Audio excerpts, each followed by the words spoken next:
Okay, so I just wanted to get some of these thoughts out there because I know everybody's sort of thinking about it because I can hear your thoughts and they're really loud in my head that I get that it's like, this is just something like, I get that I'm sort of tuned into something right now that everybody's sort of thinking about that like nobody's really talking about because yes, if they made a Billy Joel biopic, it's going to be called Piano Man. Like that's just something really obvious. And again, I get that it's like no duh. Like I get that it's no duh. I get that it's a no duh thing because like that's just what this movie would be called. And I get that like the thing that people are like concerned about, the thing that people keep coming up against in their heads is that the Elton John movie was called Rocket Man.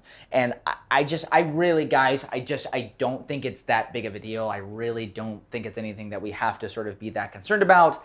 By the time that this comes out, it would be, I mean, more than a decade when this came out. So I literally don't think anybody's going to be going to like the Piano Man movie, like sitting in the middle of the movie being like, where's Crocodile Rock? Like, that's just not what's going to happen. Okay. So then you have to think about like the next sort of issue to overcome with this movie is that like, what is the conflict? What is the conflict of a Billy Joel story? Because at the end of the day, Billy Joel is like one of the most perfect people that's ever lived. It's like, how do you make a story about that? Like, how do you make a story about the perfect life?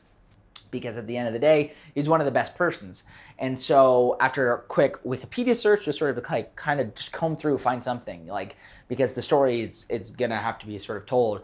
I was lucky enough to find that like, luckily he struggled with depression, which is great news. Like, I think that's just absolutely incredible. And to come to find out after reading like his like health section, he tried to kill himself by drinking furniture polish, which that's a real thing that actually happened. Like he really tried to kill himself by drinking this, which I think is very interesting. You can have a lot of moments in the movie where after this has happened and he's totally fine, that like he could see some furniture polish and be like, oh, like kind of tempted for a second.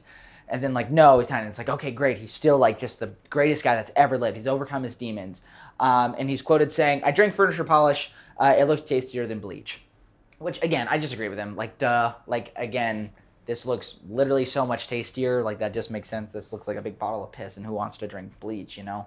So then the question that sort of remains, the final question that sort of remains is like, who could play Billy Joel, right? Because at the end of the day, like when he was younger, he's a groovy cat, man. I mean, he's like the embodiment of cool. Like he is somebody who is so cool with this big head of hair, and he's a dream. And then when he got older, sorry to say, but he kind of turns into a bowling ball man, you know? And not only because he looks like a guy who plays bowling, but also because he himself sort of looks like a bowling ball. I'm just, there's a big discrepancy here, so I can understand the sort of concern. Because with something like Elton John, it's like the difference here is just sort of time, plus he got more hair when he got older, which like, it's like, oh, I wonder how that happened. Probably hair transplant. And so I think, though, with prosthesis, I don't think that should be much of an issue whatsoever, like what they did with like Tom Hanks and Elvis. I think that like you can make it kind of work. You just want to give the actor mobility at the end of the day.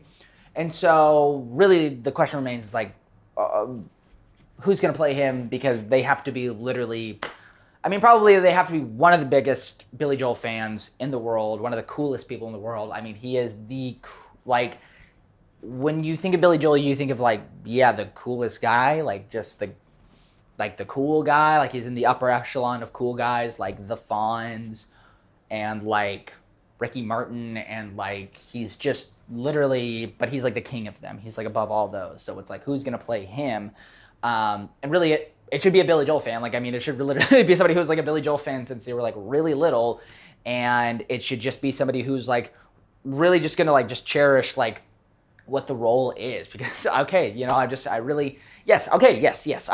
think that I should do it, right? So this is me throwing my hat in the ring to play Billy Joel. This is my I'm putting my skin out there again to sort of try this out, to try to make something work here that I think could be really good and really just good for everybody. And so yes, this is my rendition of my favorite Billy Joel song, You May Be Right. Friday night I crashed your party. Saturday I said I'm sorry. Sunday came and trashed it out again. I was only having fun, wasn't hurting anyone. And we all enjoy the weekend for a change. I was stranded in the combat zone. I walked through Bedfordshire alone. Even rode my motorcycle in the rain.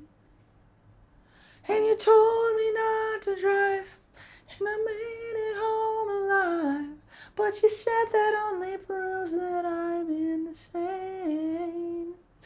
You may be right, I may be crazy, but it just may be a lunatic you're looking for.